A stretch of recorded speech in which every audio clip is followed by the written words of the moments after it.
Ciao a tutti e benvenuti in questo nuovo video. Oggi voglio provare insieme a voi uno degli stampi che la volta scorsa mi è stato gentilmente omaggiato dal sito New Craft Day. Non so se avete visto il video precedente, appunto proprio quello fatto in collaborazione con il sito New Craft Day, dove dicevo che avrei voluto poi successivamente provare uno degli stampi e oggi per l'appunto proviamo il primo stampo, questo acchiappasogni a forma di luna con i pendenti. Scelsi proprio questo perché mi piaceva l'idea di realizzare questo progetto per poi appenderlo sotto ad una finestra, un balcone, proprio come il classico acchiappasogni. Quindi adesso passiamo al video e all'occorrente per realizzare questo progetto. Allora, quindi per realizzare il nostro progetto naturalmente ci occorre prima di tutto uno stampo in silicone, poi la resina epossidica. Io in questo caso sto utilizzando questa della Resin Pro che uso da tanto tempo e mi trovo molto bene, è trasparente e ha un effetto veramente molto cristallino, anche se quando l'andate a colorare lascia comunque un bel effetto. Sembra il risultato finale quando va ad asciugarsi sembra veramente vetro e a me piace molto, riesco a lavorarla senza nessun problema. Naturalmente questa è composta da, come tutte le resine possibili, è composta da due componenti, quindi il componente A e il componente B.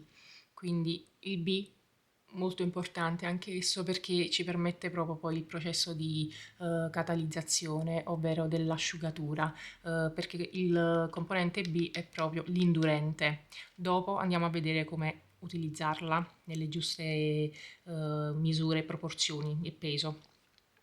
Poi, dopodiché, ci occorrono dei misurini in silicone, come questo. Allora, naturalmente io utilizzo questi semplicemente perché mi trovo bene, sono più comodi per me perché sono riutilizzabili, essendo ovviamente di silicone, una volta asciugata la resina va tranquillamente via o possono essere lavati, quindi riutilizzati e per me sono più comodi, però naturalmente in alternativa possono essere utilizzati anche i bicchieri di carta o di plastica. Dopodiché ci servono per girare la resina ho questi pennelli così con la punta in silicone, io ho questi di diverse forme e misure, oppure le classiche stecchette da gelato, queste qui, o ancora infine i classici bastoncini d'arancio, questi qui. Poi dopodiché ci servono i coloranti per resina. Io in questo caso naturalmente ho già scelto queste due colorazioni che andrò ad usare per realizzare questo progetto perché ho intenzione di fare i pendenti, quindi le varie stelline di colore giallo e la luna blu. E poi ci aggiungerò nelle stelline qualche brillantino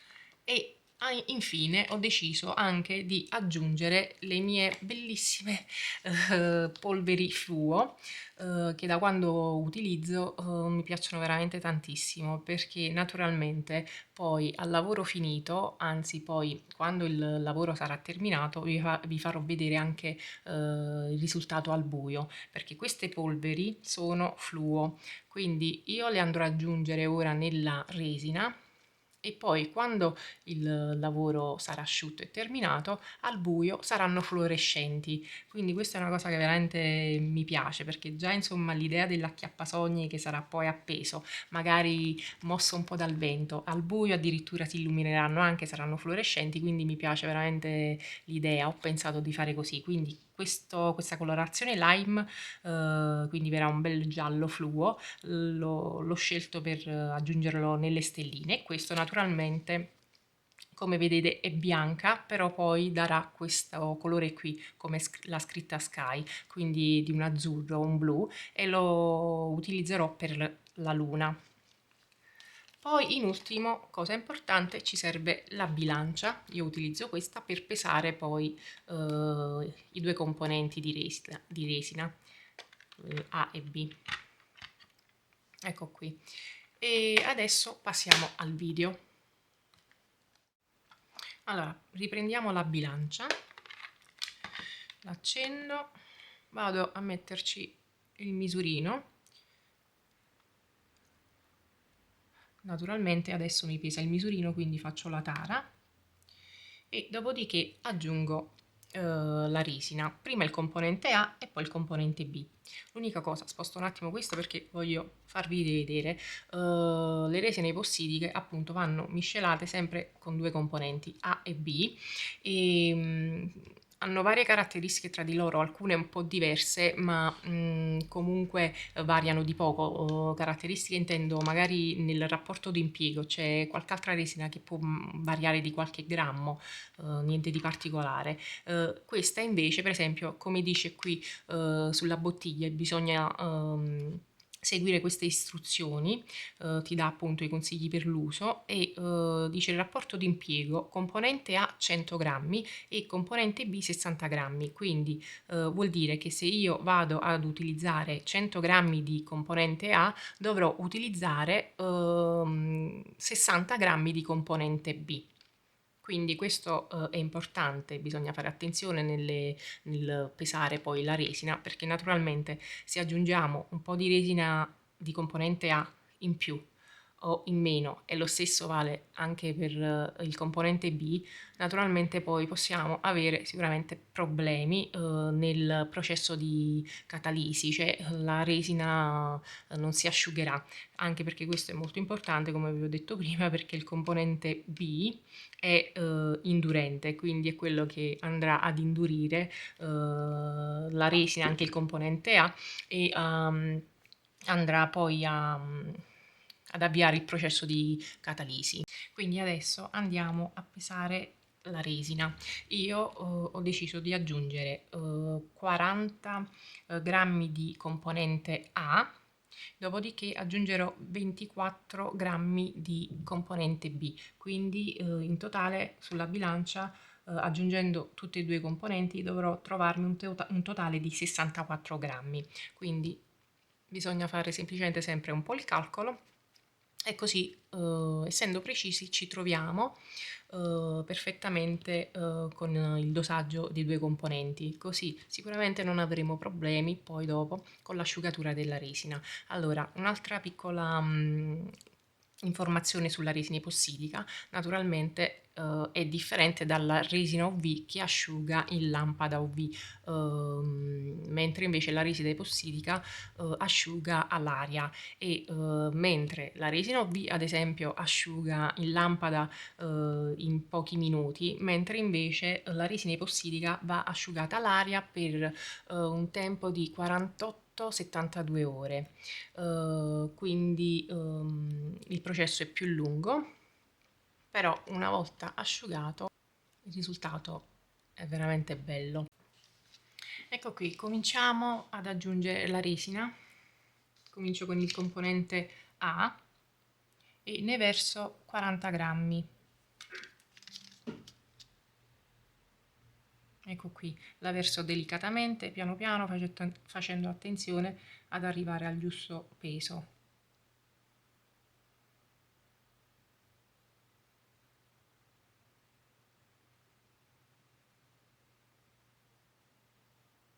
Ecco qui, 37,7, un altro pochino e siamo a 40, quindi vado molto più lentamente, quasi una goccia alla volta perché altrimenti subito andiamo a sforare. Ecco qui, precisamente 40. Perfetto. Adesso ne devo aggiungere altri 24 del componente B, quindi ci troveremo un totale di 64. Ok. Prendo il componente B, ecco qui.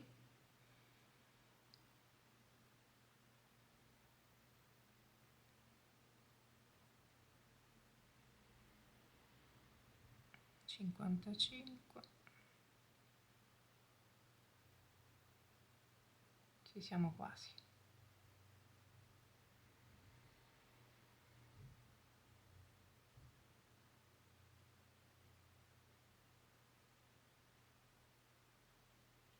Ecco qui, 64,8, sì, giusto di un po', ma non fa niente. Infatti questa è un'altra cosa che volevo dirvi. quando prima ho detto fate attenzione alle giuste proporzioni, intendevo dire naturalmente se mancate o se aggiungete o togliete molto di più del componente A o del componente B, cioè tipo se ora magari fosse venuto un risultato totale di 80, naturalmente voleva dire che sicuramente avevo aggiunto più indurente, quindi componente B, però non c'era problema, magari andavo a risolvere aggiungendo, facendo sempre il calcolo alla giusta proporzione, andavo ad aggiungere altro componente A. E lo stesso vale sia per il componente A che per il componente B. Se mettete più A o più B, fate voi il calcolo e vi rendete poi conto e andate ad aggiungere. Quindi ora 64,8 non fa niente, questo po' di non è un problema. Adesso vado a mescolare la resina, i due componenti. Un altro piccolo consiglio che posso darvi, così come naturalmente ci consigliano sulle istruzioni della bottiglia della resina, bisogna girare la resina attentamente e lentamente per 90 secondi e soprattutto io vi consiglio di girare lentamente con molta pazienza per evitare la creazione e la formazione di bollicine, perché diciamo che io solitamente con questa resina non ho grosse difficoltà con le bollicine, tranne qualcune, ecco come vedete qui in superficie, che poi semplicemente dopo possiamo andare ad eliminare con un accendino, e però se giriamo troppo forte e velocemente naturalmente l'aria si forma dell'aria e si formano le bollicine.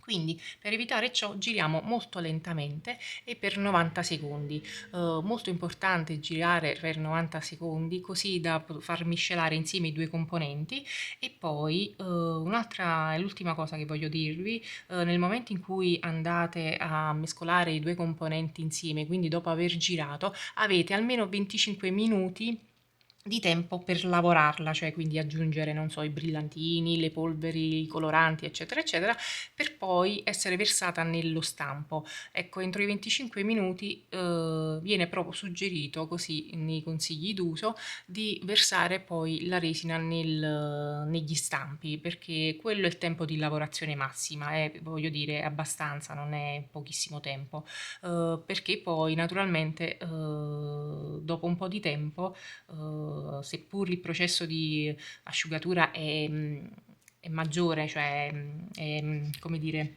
è lungo, però è anche vero che nel momento in cui andiamo poi a miscelare i due componenti, il componente B, l'indurente, dopo un po' di tempo, già circa dopo un'ora, già c'è la reazione chimica, quindi già comincia un po' a riscaldarsi e ad avviare il processo di catalisi. Infatti vediamo già dopo 6 ore più o meno che sopra, quando versiamo la resina nello stampo, quando la resina è nello stampo, vediamo che dopo queste 6 ore praticamente c'è già una patina che si sta per asciugare. Naturalmente noi non la andiamo a toccare perché se è un lavoro stiamo aspettando che si asciughi, però a me è capitato a volte di provare proprio per esperienza, insomma, per cercare di capire le prime volte in effetti, con un bastoncino andavo a toccare la resina e vedevo che comunque appunto era ancora non asciutta, ma era più corposa, più densa, si vedeva che si stava avviando il processo di catalisi e quindi tutto questo magari ecco in 6 ore, poi 48-72 ore proprio per l'asciugatura totale. Infatti le resine epossidiche in estate ad alte temperature sicuramente asciugano prima delle 72 o 48 ore. Certo non asciugano in 10 minuti assolutamente, però comunque vi garantisco che asciugano molto prima, non bisogna aspettare neanche magari le 48 ore, anche se è sempre meglio, preferibile aspettare con le resine, cioè proprio per garantire un risultato ottimale. Però in estate con alte temperature sicuramente la resina epossidica è molto più veloce ad asciugare, mentre invece in inverno con temperature più basse la resina epossidica dobbiamo aspettare 48-72 ore perché il processo di catalisi, di asciugatura è molto più lento, proprio perché è a basse temperature. E quindi niente, detto ciò, andiamo a girare la nostra resina lentamente per evitare la formazione delle famose bollicine, che veramente molto spesso è fastidiosissimo. Quindi vogliamo evitare ciò e quindi andiamo a girare veramente piano piano con tanta pazienza, e quelle poche bollicine le eliminiamo con l'accendino successivamente. Quindi io vado a girare in questo modo per 90 secondi. Naturalmente ci vediamo alla fine del video quando ho terminato di girare, dove andiamo poi ad aggiungere i coloranti. Ecco, trascorsi 90 secondi dove ho girato attentamente e lentamente, vado ad aggiungere il colorante per resina. Prima di utilizzare i coloranti per la resina è consigliabile agitarli prima un po'. Aggiungo qualche goccia. Non voglio che magari il lavoro venga troppo scuro, perché voglio comunque colorarlo, però lasciare quella piccola trasparenza. Quindi adesso ne aggiungo 4, poi vediamo, non voglio che sia proprio di un blu intenso. Adesso vado a girare il colore sempre lentamente, quindi semplicemente ci vuole un po' di pazienza, ma nulla di che, nient'altro. Ecco, vedete?